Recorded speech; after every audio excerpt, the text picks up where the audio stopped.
Hi everyone. Good morning, good afternoon, and good evening for many of us. This is Amit from CXOTV, and I very welcome means I warmly welcome all of you to this very interesting fireside chat today, wherein we have two special guests.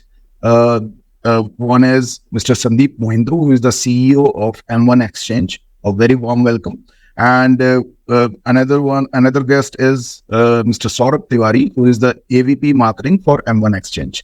Very Hello. warm welcome to both of you. Thank you. Thanks, Amit. And good morning, afternoon, and evening to everyone from our side as well. Sure. So let's start the conversation. I would start with a very pertinent question. So, if we look at the B2B Fintech space in India, so could you describe the current landscape, where exactly it stands, and how have B2B Fintech solutions transformed traditional enterprise finances practices that were being followed for the last many years?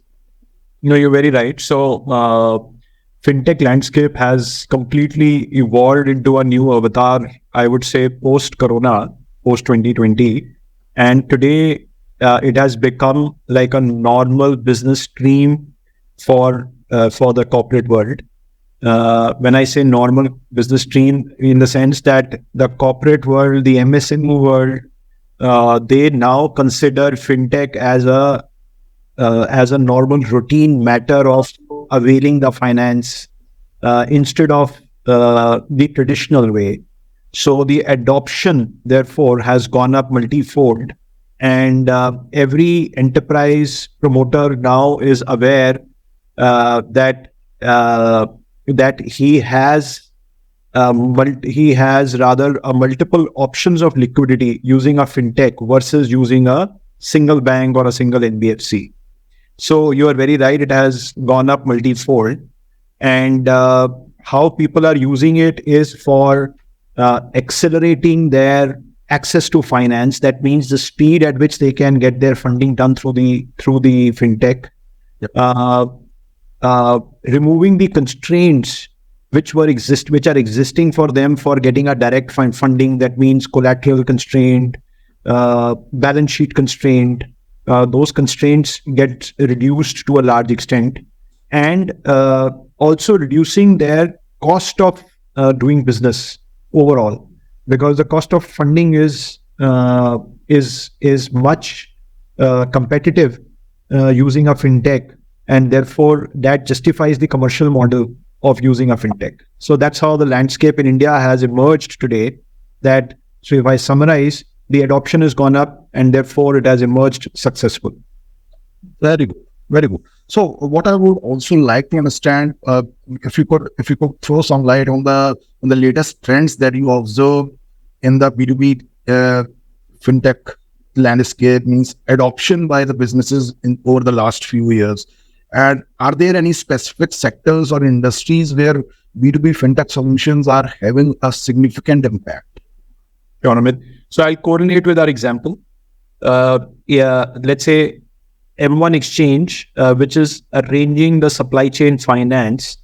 So in terms of adoption, in 2017 to 2019, we were doing on an average about 1,000 crores per annum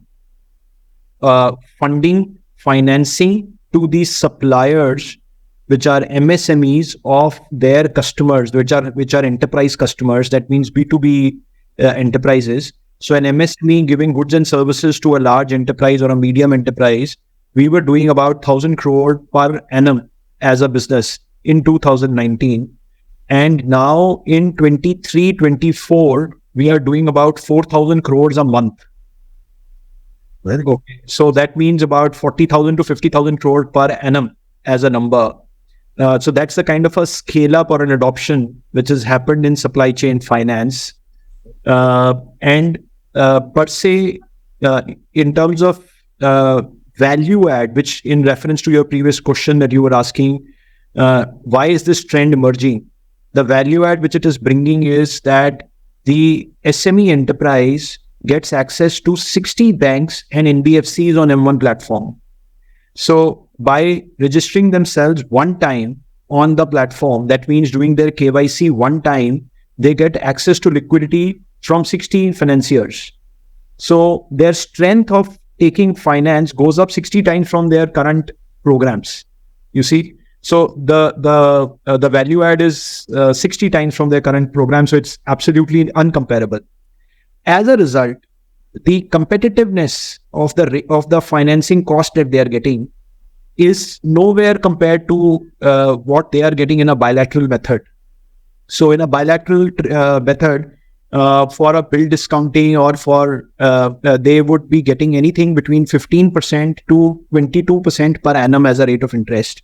Whereas on a marketplace model, which is M1xchange, they are getting anything between 7% per annum to 11% per annum. So it's a saving of 5 to 8 percentage points in their financing cost. So therefore, it is again very different value add that they are getting. The third point is, when they are approaching on their own, they have to approach on their own strength. That means A, their own relationship with the financing bank or a NBFC. B, basis the strength of their financials, balance sheet, etc. Whereas in our model is completely flipped. It's the reverse. We are financing basis the credit analysis of their customer. So we are not constrained by how much collateral he can bring on the table. We are not looking at his collateral at all. We are not looking at the financial strength of the SME. We are only financing basis the strength of his customer, which is the information available with us in the public domain. And therefore, the scalability, the speed, the cost are hugely different in this environment, in this digital environment that has been created. It's a network. We call it a network. Why we call it a network is because you are getting access to 60 banks. You can do financing for any of your customers. So suppose any SME enterprise may have 20, 30 customers. They don't need to sign individual agreement for any of these customers. They can get it done for any of them. So therefore, it is operating like a network. That's how it is. So, Mr. Saurabh, would you like to throw some light on the specific sectors or specific industries where B2B Fintech solutions are having a significant impact? So, you're talking about the sectors. I would say that the sector financing sector is one, and then logistics also one of those sectors, wherein I would say B2B Fintech solution has played a different role, a completely vital role. Like even in case of, if we talk about how the payments have changed, B2B Fintech payments have changed. And like we take an example of, like Mr. Sundeep said, he just mentioned about the fact that what M1xchange is bringing to the table, how they are making things much more accessible to the people, much more accessible to all the stakeholders, and how they're integrating and bringing all of them together through the fintech platform. This is what is being, I would say, besides other options, is something that we are looking for. And this is just a beginning. I believe we are just at the beginning, and there's a lot more to come in the B2B fintech space. Sure, certainly. So, Mr. Sundeep, I would also like to understand if we can share some figures on the current investments and the trends that are happening in terms of investments in the B2B fintech space. Yeah, so the B2B fintech space, in terms of the investments, have been going on since last 3 years, actually, as a focus area for the investors. And mainly, whether it is open banking, whether it's supply chain finance, whether it is any kind of trade finance or B2B term loans, these kind of fintechs are getting a lot of investment. I would say majority of these fintechs are NBFCs themselves, because post the era wherein RBI has mandated that every fintech has to be not mandated. I would say the RBI has come out with regulations wherein it is beneficial for a fintech to be regulated. So most of the fintechs have become an NBFC. Very unlike wherein in M1 we are just a platform. We are agnostic to any bank, any NBFC. It's a marketplace wherein the price discovery mechanism is done between the client who is to take the finance and between the bank who has to do the financing. So the investments are going either in the platforms or in the digital NBFCs, I would say, in today's day and age. Very good. Very good. So I would also like to understand that means if we talk about specifically M1xchange, so it is into the supply chain finance and invoice discounting solutions space. So how do you facilitate better relationships between businesses and their suppliers with your specific or maybe customized solutions?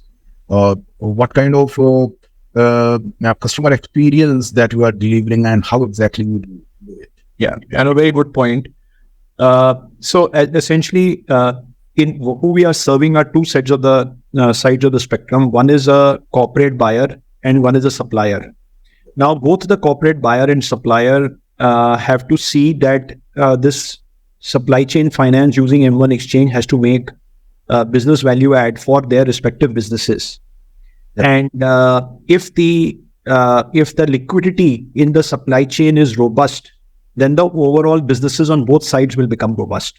So that's a no-brainer. Having said that, the cost of doing business has to be reduced. The businesses have to become competitive on a global arena. If India has to become a 5 trillion economy, the Indian businesses have to become competitive. And for doing that, we are reducing the cost of doing business both for the buyer and seller to the, like I explained you, to the tune of 5% to 10 percentage points on a per annum basis of their financing, in their financing cost. Now, if the cost of doing business is coming down for the supplier because of the goodwill of his buyer, automatically the cost of doing business for the buyer is coming down. Exactly. That is one point. Now, second is de-risking the business. Now, from a buyer side, if he is arranging the proper financing for his supplier, then he's de-risking his own supply chain. And if you look at it from the lens of a supplier, he is getting his payment within 1 day to 2 days of his supply. So he's also de-risked to an extent that he's not worried about collection. He's not worried about running around. He gets his payment within 2 days, and therefore he's able to invest more for the same supply, for the same order from the same customer. He's taking larger orders. So that's the one thing. Then the constraint for capital is completely removed. Like I said earlier, no collateral. This is your past data points. That means are you repaying on time? Are you delivering your quality goods well to your customer, and therefore your customer is approving the invoices based on your quality parameters? We are making available the finance. It's not dependent upon your balance sheet strength, on your CIBIL score. Such ideas are not there. Therefore, the constraints for both are fully evaporated. Right? And the liquidity flow, the volume of liquidity flow is, like I said earlier, is 60 times than you would have managed with one bank, because you're getting access to 60 banks. So the liquidity flow is 60 times higher. So with these parameters, the supply chain of any buyer and seller is becoming robust. We are seeing that earlier we had to sell ourselves to a large corporate for participating in a program. Mm-hmm. Now that the corporates have realized and witnessed, and therefore are open to try their hands on this, it's a reverse cycle. Now the corporates are advising us, we can bring more business on your platform. How much more liquidity can you bring in? And that is the reason when I said, when we were doing 1,000 crore financing in a year, we are now doing 4,000 crore in a month. That's the reason that this kind of adoption has gone up. Very good. So, Mr. Saurabh, my question to you is that, are there any innovative financial models? Are there various financial models that you are working on in terms of your platform that is offering various supply chain financing and invoice discounting solutions? Okay. So are there any innovative financial models that you are working on? Would you like to talk about a few of them? I think the invoicing, discounting, and the supply chain financing itself is one of those models that we have introduced in the M1xchange post the RBI came into force. Besides that, when we are talking about the models, I would say one of those models is that how we are integrating the entire ecosystem. Integration in ecosystem, as in like we were talking about the ERP, like Mr. Sandeep just mentioned about how we are bringing in large corporates and the MSMEs, all of them together in the one system. So how we are creating, I would say integrating the entire ERP solution and bringing all of them together in one ecosystem is making things much more easy for them. Not only it is making things faster, it is also giving people much more options, and which is then creating a lot more cycles for financing, which is available for the people. So integration itself, and this is not only something I would say out there, M1xchange, this sort of integration bringing into the system is something, it's a game changer sort of us for ourselves. And it's much more convenient for all the stakeholders as well. Very. So, Mr. Sandeep, I would like your inputs on the technology, how exactly M1xchange is leveraging the emerging technologies like AI, blockchain, or maybe data analytics, or any other emerging technology that you are using, basically to make your platform more relevant, more unique for your customers. And are there any recent innovations on your landscape, on your platform, which you find particularly exciting or game changing? Yes. So the latest one that we have recently launched under the regulated sandbox is the deep tier financing, wherein we have used data analytics. What we have done is that we have gone from tier 1 to tier 2 supplier. So when I say deep tier, so it is essentially we are going one chain lower. So far on M1xchange, we were discounting the invoices of tier 1 seller and an anchor corporate.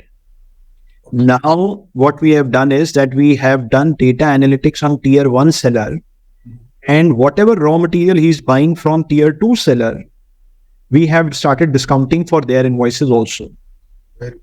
Okay. And this therefore has enabled the ecosystem to enhance the financial inclusion to multi-layers. This is a very new phenomena in the country. For doing this, we are analyzing the financial bank statements and the GST of the tier 1 seller. And basis his financial strength, we are sanctioning a credit limit to him, and basis which he's buying his raw material from the tier 2, which is getting financed through supply chain finance. So this is using data analytics that we are able to do this, and integration with various golden sources of the country, wherein bank statement analysis, GST, integration with all of this, we have enabled this as a product in the market. Very good. So that's the point. Okay. So my last question would be around your outlook for this B2B Fintech landscape in India.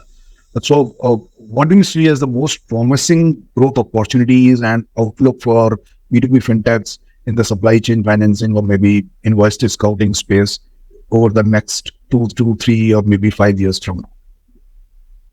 So in terms of outlook, I would say that the data analytics is going to play a very major role, because in our country, the business is very widespread across the geography of the country, and this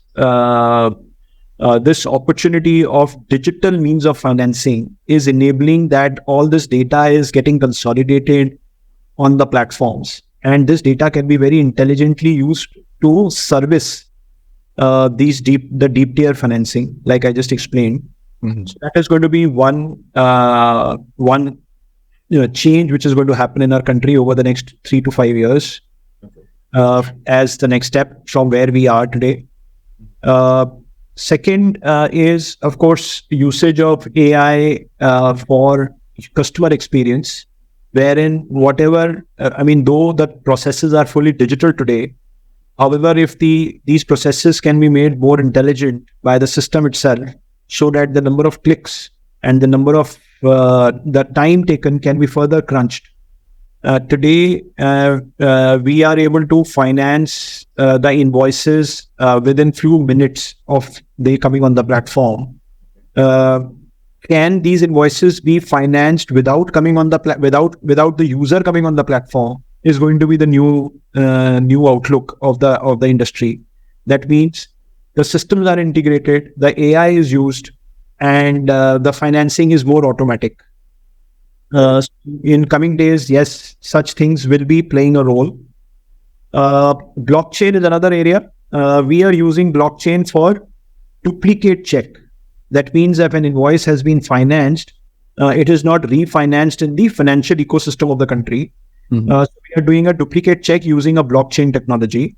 This technology can be further enhanced for other use cases wherein smart contracts could be enabled, and therefore the buyer and seller are authenticated, and there are no chances of doing fraud or fake invoices. So this kind of model may also emerge in due course. Very, very. So, Mr. Saurabh, would you like to add a bit on this? Means I would also like to understand your thoughts about this.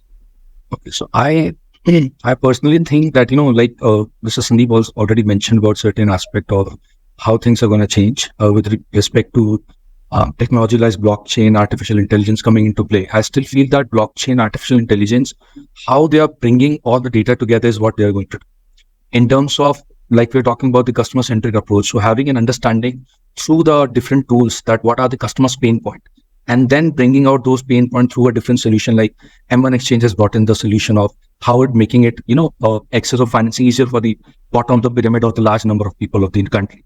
So similarly, what more things can be done once you implement artificial intelligence, blockchain, or predictive analysis? You get a lot more data points. Based on data points, you can understand that what kind of new products or the improvement can be done. And then that's going to make the larger impact on the society and onto the business. Very. So thanks a lot. I believe you both have contributed very well to this fireside chat, and means very insightful discussions that we had today. So thanks a lot for your time. I believe the audience would really love this conversation. Thanks a lot. Thanks, Amit, for your time. Yeah. Thank you for it. For more updates from CXO TV, please like and subscribe to our channel.